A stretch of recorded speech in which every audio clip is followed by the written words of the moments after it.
Jadi, cerita awalnya itu begini. Di sekitar rumah saya itu terdapat banyak sekali tumbukan janggal jagung. Dan janggal jagung itu ternyata tumbuh jamur. Dan saya berpikir, kenapa tidak dibudidayakan saja? Awalnya, saya kira itu sulit. Ternyata, pada saat saya pelajari kembali, sangatlah mudah. Nah, untuk itu, bisa kalian lihat nih di video yang ini yang membahas terkait persiapannya, bagaimana cara budidayanya.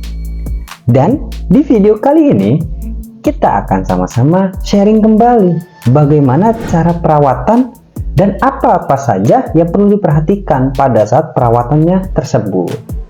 Oke, kembali lagi bersama saya Imam Nurholik dari channel Nurholik Agriculture and Farming. Langsung saja kita simak video berikut. Ya, pada video kali ini kita akan sama-sama menyimak dan belajar mengenai apa-apa saja yang perlu diperhatikan dalam perawatan budidaya jamur janggal jagung. Yang pertama adalah penyiraman. Yang diperlukan dalam proses kali ini yaitu air sebanyak 8 liter. Jangan terlalu berlebihan ya. Setelah itu air cucian beras sebanyak 2 liter. Setelah itu 2-3 tutup botol perangsang organik. Walaupun warnanya biru, itu adalah cairan organik. Saya juga masih belum tahu dan lupa dapatnya dari mana. Tuh dia, nanti kita bahas ya selanjutnya. Setelah itu aduk hingga merata. Kemudian setelah hari kedua, kita siram sampai semuanya basah dan usahakan merata. Kalau kalian tidak memiliki tank sprayer, gunakan yang biasanya untuk memandikan burung. Semprotan itu juga bisa, asal takaran air dan perangsangnya itu sama. Setelah itu, perlu diperhatikan dalam proses penyiraman ini agar tidak fatal. Yang pertama adalah cuaca. Saat cuaca sering hujan atau keadaan media tidak terlalu kering, maka cukup semprot secukupnya saja. Usahakan tidak lebih dari 8 liter per kumbung. Untuk ukuran kumbung yang saya gunakan adalah 1,5 meter kali 4 meter. Yang kedua, penyiraman secara merata, baik pada media ataupun plastik dinding. Yang ketiga, lakukan penyiraman berskala sampai menjelang panen dengan tempo 2 hari sekali.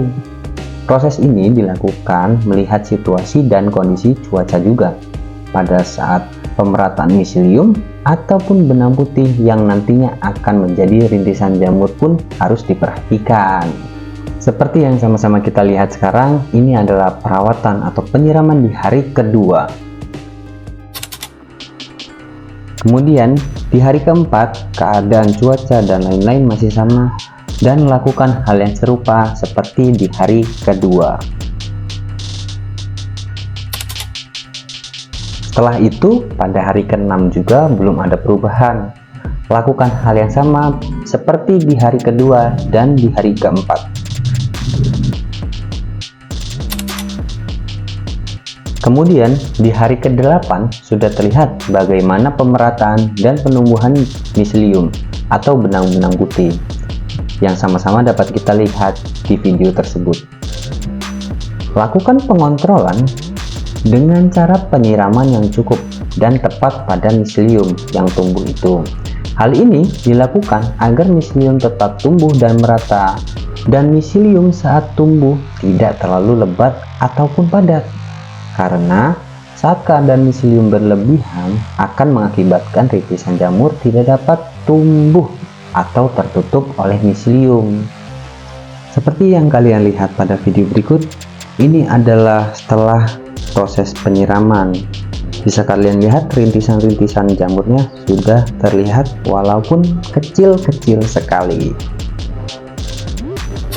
Di hari ke-10 bisa sama-sama kita lihat sudah ada penumbuhan jamurnya walaupun belum banyak dan belum rata. Sebelum kita lakukan penyiraman di hari ke-10, seperti biasa, yang kita lakukan adalah merokok dulu guys. Biar enjoy, Kemudian, seperti biasa, di hari-hari sebelumnya kita lakukan penyiraman kembali. Jadi, kesimpulannya adalah perawatan jamur janggal jagung tidaklah sulit, hanya penyiraman. Cuma perlu diperhatikan faktor cuaca, kelembapan udara, kadar air media, dan miselium yang tumbuh. Sebelum itu, kami mohon maaf karena untuk keadaan sekarang kami belum bisa menggunakan alat ukur dikarenakan belum memilikinya. Insya Allah di periode budidaya selanjutnya sudah tersedia alat ukur, sehingganya kami dapat berbagi standar kadar air, kelembapan, suhu yang ada pada media tanam jamur agar jamur tetap tumbuh. Selain video ini, kalian juga dapat menonton video lainnya mengenai seputar tanaman alpukat, seperti cara tabung pucuk, tanaman alpukat, dan lain-lain. Tinggal klik link berikut. Jangan lupa like, comment, share, and subscribe channel ini agar terus berkembang. Salam petani, salam peternak, sukses selalu.